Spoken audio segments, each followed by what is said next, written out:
Hello aspirant welcome back to Odia aspirant diary. आम Indian river system रो series रे Himalayan river system complete कर सारीचु। यही वीडियो रे आमे पेनिनसुला रिवर सिस्टम विषय रे पढ़िबा। तो चलंतु प्रथमे जानिबा पेनिनसुला रिवर सिस्टम कोन। The river that originate from the peninsular plateau are called peninsula river. Peninsular plateau जो नदी गुडी को उत्पन्न हुए से गुडी को पेनिनसुला रिवर कहा जाए। पेनिनसुला रिवर होची ओल्डर देन हिमालयन रिवर। यही नदी गुडी को हिमालय रिवर ठारू अधिक पुराना। सीजनल रिवर एगुडी को सीजनल रिवर माने वर्ष समय रे पानी अधिक थाए एवं खरा दिन रे पानी न थाए। रेनफेड रिवर्स एगुडी को रेनफेड रिवर्स माने वर्षा जल उपरे निर्भर करती।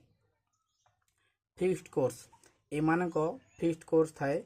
हिमालयन रिवर भली बारंबार निज पथ चेंज करती नहीं। यही नदी माने हार्ड रॉक रीजन बा कठिन पथर अंचल दे प्रवाहित होती। पेनिनसुला रिवर सिस्टम को दुई भाग में विभक्त करा जायछि। East flowing river, west flowing river. East flowing river flow towards Bay of Bengal. यही नदी माने पूर्व दिग को प्रवाहित होई शेष रे बे ऑफ बेंगल रे मिसी जाती। ईस्ट फ्लोइंग रिवर गुड़िक हेले Mahanadi, Godavari, Krishna, Kaveri. West flowing river flow towards Arabian Sea. यही नदी माने पश्चिम दिग को प्रभावित होई अरेबियन सी रे मिसंती। मुख्य वेस्ट फ्लोइंग रिवर गुड़िक हेले नर्मदा, तापी, माही, साबरमती, लुनी।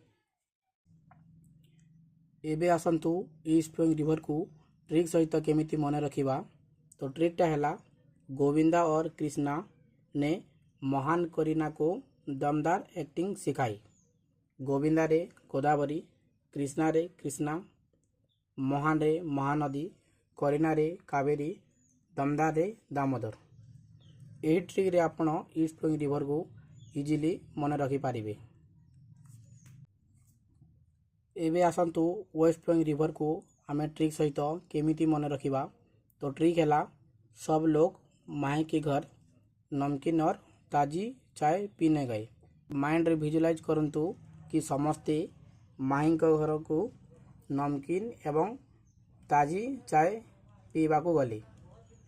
तो सब रे साबरमती रिवर, लोग रे लुनी रिवर, माही रे माही रिवर, नमकीन रे नर्मदा रिवर, ताजी रे Tapi river.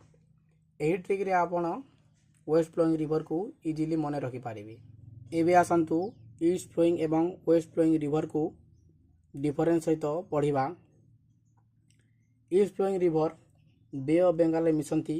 West flowing river Arabian Sea रे मिसंती। ईस्ट फ्लोइंग रिवर साधारणतः डेल्टा गठन करे जेपरिकी Mahanadi, Godavari, Krishna, Kaveri. West flowing river estuary गठन करे जेपरिकी Narmada, Tapi. East flowing river अधिक लंबा एवं एमानकर ट्रिब्यूटारी अधिक थाए। वेस्ट फ्लोइंग रिवर छोट एवं एमानकर ट्रिब्यूटारी कम थाए।